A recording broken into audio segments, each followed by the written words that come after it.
Yung panghanap buhay ko, sir, is nasa malayo. Gigising ako ng alauna na madaling araw, alas 2. Mas mahirap kasi dinaanan mo yung mga malalaking alon, may mga ulan.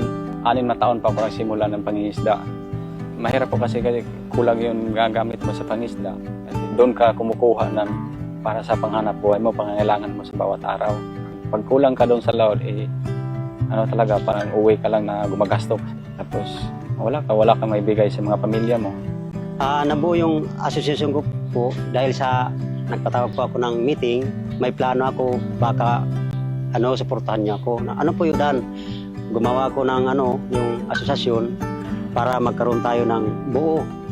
Para kung mayroon mga yung mga agency na may mga grant, baka makano tayo. So ito ngayon, nabibigyan kami ng OBP Satellite Tandag na galing sa Office of the Vice President.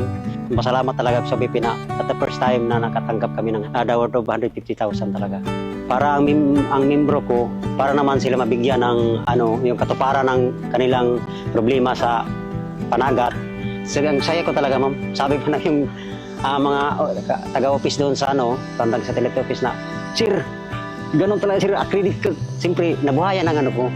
Kahit ganito, hindi ako kailangan mo na-accredit ako. Salamat, Panginoon, na may buo at bunga yung yung pagsikap ko alang-alang sa